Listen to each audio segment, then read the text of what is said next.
once was a man named Albert Fish. He was no ordinary man, you see. Although this is a horror story, it is a true one, indeed. The man before you is the darkest of all beings. Killer in the midst of our very streets.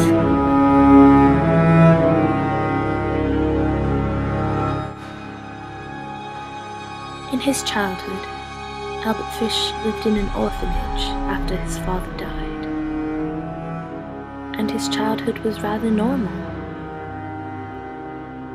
When he was a young adult, he married and had 6 children.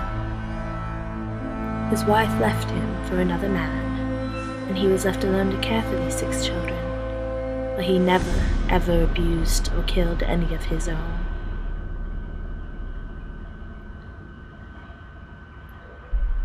Fish's murderous spree was to start soon after this, and it is thought that maybe his children were somewhat aware, as it is hard to hide from young, prying eyes. But there is no evidence saying that they were completely aware of this fact.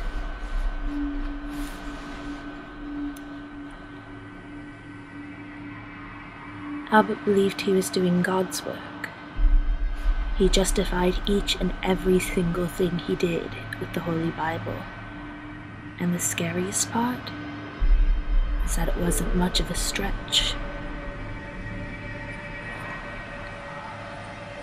Albert would take children off the streets as he appeared to be a kind old man, and he would simply walk away with them, and no one thought anything of it. Back in these times, strangers weren't seen as a threat as they are nowadays. Perhaps Albert Fish is one of the reasons why they are. But back then, nobody thought twice about a lonely old man holding the hand of a small child. Albert would lure his victims away to an old house, where he would torture, sexually abuse, and mutilate them. When they were dead, he would strip their flesh and consume it. Not only did he torture his victims, but himself. X-rays show that Albert had pushed needles into his hip bones, which had sunken in over the years, and are visible in X-rays like these.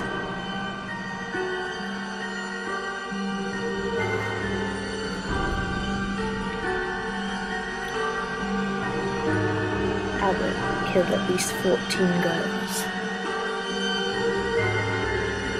and perhaps 3 or more boys. There was no complete record of his victims.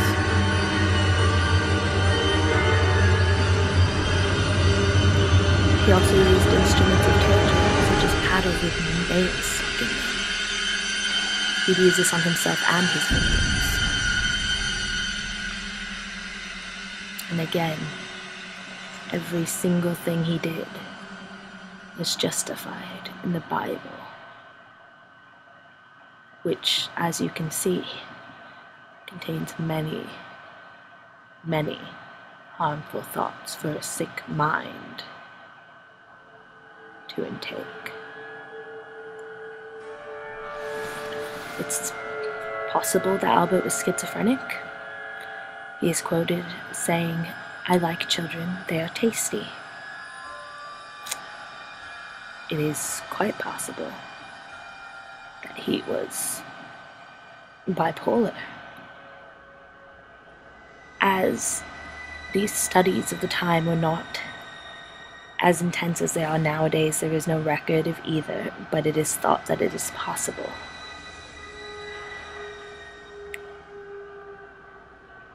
Albert Fish never showed any remorse for his crimes.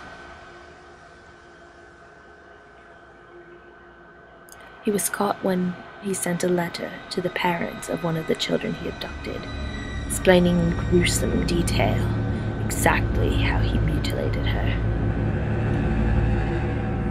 They had met him several weeks ago, when he had appeared at the house under the guise of a businessman, where he had asked to bring their young daughter to a party.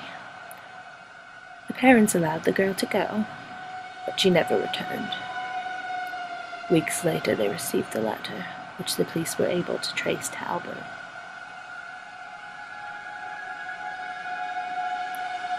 If he had not been caught, Albert Fish would have harmed again. Girls like this one.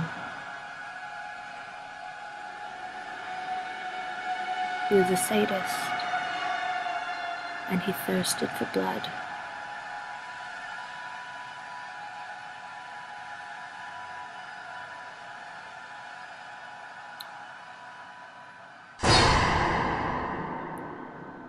Albert Fish's story is not just a horror story, but a lesson in history. This is what man is capable of, his darkest hour.